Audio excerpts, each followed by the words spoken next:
శ్రీమాత్రే నమః.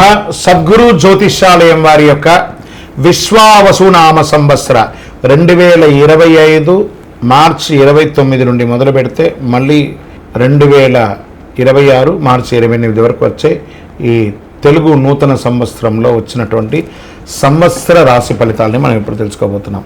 కుంభరాశి మిత్రులారా, మీరు ధనిష్ఠా నక్షత్రం 3-4 పాదములు, శతభిష నక్షత్రం మరియు పూర్వభాద్ర నక్షత్రం 1, 2, 3 పాదాలకి జన్మించిన మీరు కుంభరాశి వారుగా పరిగణించబడుతున్నారు. ఈ యొక్క విశ్వావసునామ సంవత్సరం మీకు శుభాశుభ ఫలితాలు ఎలా ఇస్తుందని చూస్తే, చైత్ర వైశాఖ మార్గశిర పశ్చిమాసనందు కొంత అనుకూలం వస్తుంది. ఆషాఢ శ్రావణ భాద్రపదములందు అధికంగా జాగ్రత్తగా ఉండవలసినటువంటి అన్ని రంగాల వారికి ఉద్యోగ, వృత్తి, వ్యాపార, విద్యార్థి, స్త్రీ పురుషులు అన్ని వారు కూడా జాగ్రత్త సుమి.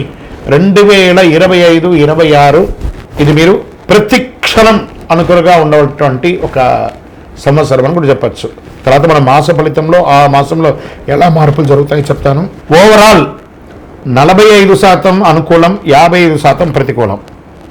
అంటే మీరు ఎక్కడున్నారో ఒకసారి మీరు ఊహించుకోండి. మీరు మనం నడిచి వెళ్ళే దారిలో ఒక స్పీడ్ బ్రేకర్ ఉందంటే తెలిసిందంటే మనం జాగ్రత్త పడతామా లేదా అలా ఎక్కి కింద పడిపోతాం కదా.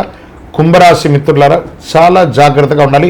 ప్రత్యేకించి ఆరోగ్యం పట్ల శస్త్రచికిత్స అయ్యే అవకాశాలు కూడా ఉన్నాయి. వాహన ప్రమాదాలు కూడా అయ్యే అవకాశాలు. ఏంటి గురుగారు మీరు ఇలా చెప్తున్నారు అని అంటే, చెప్పకపోతే దోషం, చెప్పాను కాబట్టి జాగ్రత్త పడండి. ఇది మాత్రం నేను మీకు చెప్పగలను.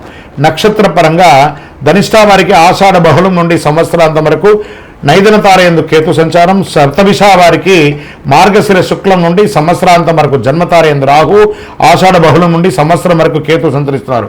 పూర్వభాద్ర వారికి సంవత్సరారంభం నుండి వైశాఖ పూర్వార్థం వరకు, తిరిగి భాద్రపద బహుళం నుండి మాఘ పూర్వభద్రం వరకు జన్మతారయందు శని, సంవత్సరారంభం నుండి కార్తీక బహుళ వరకు జన్మతారయందు రాహు సంచరిస్తున్నారు.